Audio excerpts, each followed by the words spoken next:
శారీరక అనుభవం మరియు మానసిక అనుభవం అని అనుభవాలు రెండు రకాలు. అవి బాధించేవి కావచ్చు లేదా సంతోషపెట్టేవి కావచ్చు. సముద్రంలోని నీళ్లు చేపను చుట్టుముట్టినట్లుగా ప్రకృతి మనిషిని చుట్టుముట్టు ఉంటుంది.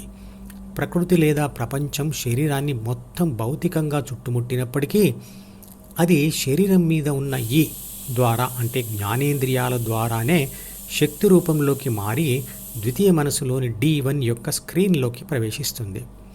D1 అంటే Dలో ఉండే ఉపరితల భాగం. ఉదాహరణకు కంటి ద్వారా D1లోకి 10 మంది కదులుతూ ఉన్న ఒక దృశ్యం వచ్చి చేరింది అనుకోండి. అప్పుడు ప్రాపంచిక ఆత్మ అంటే ABC ప్రాథమిక మనసులోని 3 బాధ్యతలు మరియు 6 గుణాలు మరియు అహంలకు అనుగుణంగా ఒక వ్యక్తిని మాత్రమే సెలెక్ట్ చేసుకొని అతని మీద మాత్రమే ధ్యాస పెడుతుంది. కనపడడం వేరు మరియు చూడడం వేరు కదా. అదే ప్రత్యక్ష శారీరక అనుభవం. మిగతా జ్ఞానేంద్రియాలకు కూడా ఇదే వివరణ వర్తిస్తుంది. అహం అంటే సి ఏర్పడని శిశువు యొక్క ఆత్మ అంటే ఏ బిలోని 3 బాధ్యతలు మరియు 6 గుణాలకు అనుగుణంగా డి యొక్క స్క్రీన్పై ధ్యాస పెట్టి చూస్తూ ప్రపంచాన్ని అనుభవిస్తూ సిని మరియు డిని అభివృద్ధి చేసుకుంటుంది. సి మరియు డి ఏర్పడుతున్న కొద్దీ ఏబి సి ద్వారానే డిలోని పాత సమాచారాన్ని మరియు కోరికలను కూడా చదివి పాత అనుభవాన్ని మళ్ళీ మళ్ళీ పొందుతుంది. అదే మానసిక అనుభవం లేదా అనుభూతి అంటే ప్రాపంచిక ఆత్మ ప్రత్యక్ష శారీరక అనుభవం పొంది దాని యొక్క సమాచారం మరియు సూచనలు డిలో రాయబడిన తర్వాత ఎప్పుడో జరిగిన దానిని డిలో చదువుతూ అంటే తలుచుకొని అనుభూతి పొందడం. ప్రస్తుత కారణంగా పొందేది అనుభవం మరియు దాచిన అనుభవ సమాచారం మరియు సూచనల వల్ల పొందేది అనుభూతి. అంటే ఏబిసి అనేది ఈ డి ద్వారా పొందేది అనుభవం, కానీ డి ద్వారా మాత్రమే పొందేది అనుభూతి. ప్రస్తుతం చేసే ఏ ప్రయత్నమైనా గతానికి సంబంధించిన కారణంతోనే జరుగుతుంది. అంటే గతం కోరిక రూపంలో డిలో ఉంటుంది.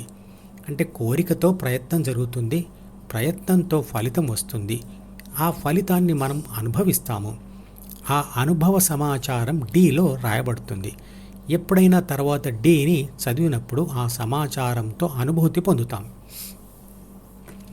అలాగే భయం ప్రస్తుతంలోనే పొందుతాం, కానీ దానికి కారణం భవిష్యత్తులో జరగబోయే వాటిని ఊహించుకోవడం వల్ల. అంటే ప్రస్తుతం పొందుతున్న మానసిక బాధలకు గతం కానీ భవిష్యత్తు కానీ కారణమవుతుంది. అంటే కోరికలు కానీ ఊహలు కానీ కారణమవుతాయి. గతం జ్ఞాపకాలు మరియు వాటి వల్ల జన్మించిన భవిష్యత్ ఊహలు ద్వితీయ మనసు యొక్క డిలో ఉంటూ మనను వర్తమానంలో బాధపెడతాయి లేదా భయపెడతాయి.